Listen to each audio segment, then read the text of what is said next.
Hi friends, teachers cafe എന്ന എൻ്റെ ചാനലിലേക്ക് എല്ലാവർക്കും ഒരിക്കൽ കൂടി സ്വാഗതം. വളരെ എളുപ്പത്തിൽ തയ്യാറാക്കാൻ പറ്റുന്ന ഒരു 4 മണി പലഹാരമായിട്ടാണ് ഇന്ന് വന്നിട്ടുള്ളത്. അപ്പോൾ ഇതിന് വേണ്ടിയിട്ട് 2 മുട്ടയാണ് ഞാൻ എടുത്തിട്ടുള്ളത്. പുഴുങ്ങിയ മുട്ടയാണ്.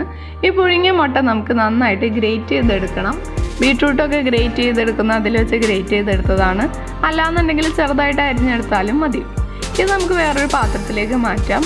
ഇനി ഇതിനുള്ള മസാല ഉണ്ടാക്കാൻ വേണ്ടിയിട്ട് ഇതിലേക്ക് ഒരു സവാള അരിഞ്ഞതിടാം. പിന്നെ കുറച്ച് വെളുത്തുള്ളി അരിഞ്ഞതും കൂടി ഇടാം. വെളുത്തുള്ളി അരിഞ്ഞതൊക്കെ ഇതിലേക്ക് ഇടുമ്പോൾ നല്ലൊരു ടേസ്റ്റാണ്. പിന്നെ കുറച്ച് പച്ചമുളകും കുറച്ച് കറിവേപ്പിലയും കൂടി ഇടാം. ഇനി ഇതിലേക്ക് 1.5 ടീസ്പൂൺ മുളക് പൊടിയും കുറച്ച് ഉപ്പും 1/2 ടീസ്പൂൺ കുരുമുളക് പൊടിയും പിന്നെ ഒരു 4 ടീസ്പൂൺ മൈദയും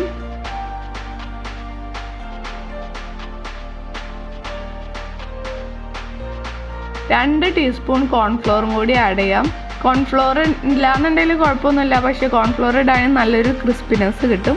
പിന്നെ കുറച്ച് വെള്ളം കൂടി ഒഴിച്ചിട്ട് നന്നായിട്ടൊന്ന് മിക്സ് ചെയ്തെടുക്കാം. ഈ പൊടികളെല്ലാം മുട്ടയിലേക്ക് ആവാൻ വേണ്ടിയിട്ട് ജസ്റ്റ് ഒന്ന് ഇളക്കി അങ്ങോട്ട് എടുക്കാം. കുറച്ച് വെള്ളം കുറവാണെന്നുണ്ടെങ്കിൽ കുറച്ചുകൂടി വെള്ളം ഒഴിക്കുക. ഒരുപാട് വെള്ളം വേണ്ട, പയ്യൊരു നനവുണ്ടായാൽ മാത്രം മതി. നന്നായിട്ട് എല്ലാം കൂടി ഒന്ന് മിക്സ് ചെയ്തെടുക്കാം. ഇനി ഇതിലേക്ക് 1 ടീസ്പൂൺ ടൊമാറ്റോ സോസും കൂടി ലാസ്റ്റ് ആഡ് ചെയ്യാം. ടൊമാറ്റോ സോസ് കൂടി ആഡ് ചെയ്യുമ്പോൾ നല്ലൊരു ടേസ്റ്റാണ്. അപ്പോൾ എന്നിട്ട് നന്നായിട്ട് ഇതൊന്ന് മിക്സ് ചെയ്തെടുക്കാം. ഇനി ഇത് നമുക്ക് ഫ്രൈ ചെയ്തെടുക്കാം. അപ്പോൾ അതിന് വേണ്ടിയിട്ട് പാൻ ചൂടാക്കി അതിലേക്ക് ഓയിൽ ഒഴിച്ച് കൊടുത്തിട്ടുണ്ട്. ഓയിൽ നന്നായിട്ട് ചൂടായി കഴിയുമ്പോൾ നമുക്കിത് ഓരോന്നായിട്ട് ഇതിലേക്ക് ഇട്ട് കൊടുത്ത് ഫ്രൈ ചെയ്തെടുക്കാം.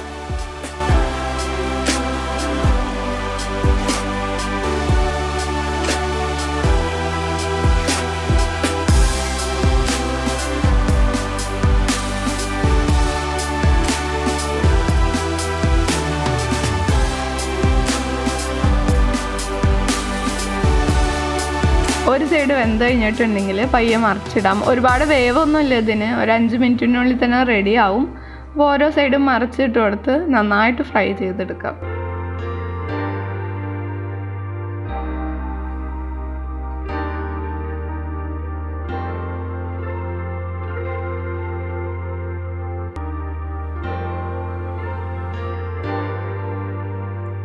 അങ്ങനെ നമ്മുടെ മുട്ട കൊണ്ടുള്ള ഈ ഒരു വെറൈറ്റി സ്നാക്ക് ഫ്രൈ ആയി വന്നിട്ടുണ്ട്.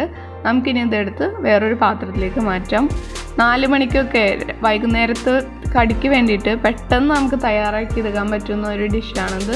കുട്ടികൾക്ക് എല്ലാവർക്കും ഇഷ്ടമാവും. അപ്പോൾ ഇതെല്ലാവരും ഒന്ന് ട്രൈ ചെയ്ത് നോക്കാം. നമുക്കിനി ഇത് വേറൊരു പാത്രത്തിലേക്ക് മാറ്റാം. അങ്ങനെ നമ്മുടെ മുട്ട കൊണ്ടുള്ള സ്നാക്ക് റെഡി ആയിട്ടുണ്ട്. ഇത് സോസ് കൂട്ടി കഴിക്കാൻ നല്ല ടേസ്റ്റാണ്. സോസ് ഇല്ലാന്നുണ്ടെങ്കിൽ കുഴപ്പമൊന്നുമില്ല. പുറമെ നല്ല ക്രിസ്പിയും അതേപോലെ തന്നെ ഉള്ളിൽ നല്ല സോഫ്റ്റുമാണ്. അപ്പോൾ ഇതെല്ലാവർക്കും ഇഷ്ടപ്പെടും. എല്ലാവരും ട്രൈ ചെയ്ത് നോക്കാം. Thank you.